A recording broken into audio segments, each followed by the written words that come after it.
Trump తీసుకున్న తాజా నిర్ణయంతో ప్రపంచ ఆర్థిక వ్యవస్థ మళ్ళీ ఒక్కసారిగా పుంజుకుంది. అదే సందర్భంలో ట్రంప్ దగ్గరికి పరుగులు పెట్టుకుంటూ వెళ్తున్నాయి అన్ని దేశాలు.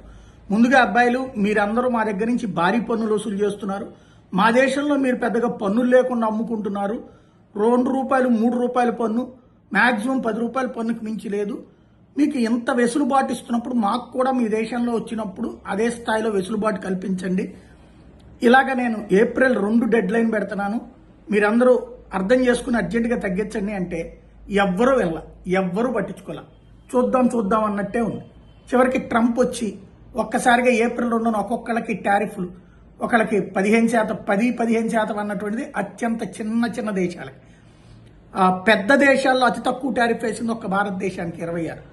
ఆ తర్వాత చైనా లాంటి వాడికైతే ఏకంగా 104% వేసినటువంటి పరిస్థితి. ఇట్లాగా వరుస పెట్టి బాధ వదిలిపెడితే దాదాపు 52 దేశాలు ఇప్పటికే అమెరికా దగ్గరికి పరుగులు పెట్టి ఇంకొక 50 దేశాలు మెయిల్స్ చేసి అర్జెంటుగా తగ్గిస్తాము, మీరు మాకు తగ్గించండి అని.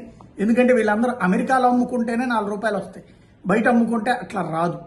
పెద్ద మార్కెట్ ఆర్థికంగా, జనాభా పరంగా కాదు, జనాభా పరంగా మనకంటే చాలా తక్కువే, 35 కోట్లు 40 కోట్లు జనాభా ఉంటారు అంతే. అక్కడే ఫ్లోటింగ్ పాపులేషన్తో కలిపితే ఒక 50 కోట్ల మంది ఉంటారేమో, 50 కూడా ఉండరు, 42 కోట్లు వేసుకోవాలి.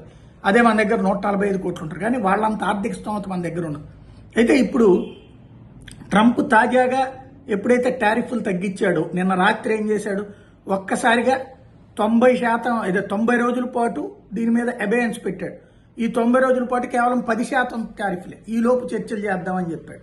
అంటే పీక మీద కత్తి పెడితే ఇప్పుడు అందరూ పరిగెత్తుకుని చర్చిస్తున్నారు. నెంబర్ 1.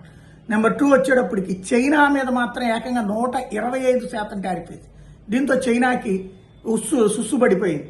చైనా వాడు బతికేదే అమెరికా మీద. అమెరికన్ కంపెనీలు చైనాలో ఉత్పత్తి చేసి అమెరికా తీసుకుపోతాయి. ఎందుకని? అమెరికాలో ఒక వస్తువు ఉత్పత్తి కావాలంటే ఓ ₹10,000 అవుతుందంటే చైనాలో ₹3-4 వేల రూపాయలకు వచ్చేస్తుంది. చీఫ్ లేబర్ ప్లస్ అక్కడ ఉన్నటువంటి వసతులు వీటి వలన. అదే అమెరికాకి ట్రాన్స్పోర్ట్ చేసుకుంటే ఇంకొక ₹1,000 వేసుకుంటే 5,000, చివరికి అక్కడ 5,000 లాభం వస్తుంది. అట్లాంటి సిచ్యువేషన్లో చేసుకుంటూ వచ్చారు. ఇప్పుడు ట్రంప్ వేసిన టారిఫ్లతో అమెరికా వాడు చైనాలో తయారు చేసినా సరే ఇక్కడికి వచ్చేటప్పటికి ₹125, అంటే ₹10,000 వస్తూ ₹25,000 పెట్టి కొనుక్కోవాలి. దీంతో చైనాకి ఏం చేయాలో పాల్పోలేదు. ముందు పేద గంభీరపు స్టేట్మెంట్ ఇచ్చింది. అట్లాగే తన సామాన్లు అమ్ముకోవడానికి గాను చైనాకి సంబంధించినటువంటి రూపాయిని డౌన్ చేసుకుంది, yuan. At the same time ఇప్పుడు చైనా డి అన్నటువంటి నేపథ్యంలో ట్రంప్ వెనక్కి తగ్గలేదు. ఏకంగా మిగతా వాళ్ళందరికీనేమో తగ్గించి 10% పెట్టి 90 రోజులు డెడ్ లైన్ ఇచ్చి, అటు పక్కన చైనా వాడికి మాత్రం ఏకంగా 125% పెంచి పడేశాడు. దీంతో చైనాకి ఇప్పుడు అర్జెంటుగా మన ఇద్దరం మిత్రులు, భారతదేశం మనం, నువ్వు కూడా రా నాతో పాటు, ఇద్దరం కలిసి అమెరికాతో గొడవ పడదాం అంటూ కొత్త పల్లవి అందుకుంది. మరి ఇదివరకు ఏమైంది, మన గాల్వన్లో నొక్కేసేటప్పుడు తెలవల, నొక్కేద్దామని చూసేటప్పుడు, అలాగే లడక్ నాదంటున్నప్పుడు తెలవల, లేకపోతే కనుక డోక్లాం దగ్గర భారత్కి శత్రుత్వం అన్నప్పుడు తెలియలే, భారత్ సరిహద్దుల్లో మాత్రం ఎప్పుడు లాక్కుందామా అని చూస్తుంటుంది. కానీ ఇప్పుడు మాత్రం అమెరికాని ఢీకొనేందుకు మన ఇద్దరం కలుద్దాం. ఎవడైనా నక్కతో పొరపాటున స్నేహం చేస్తాడా?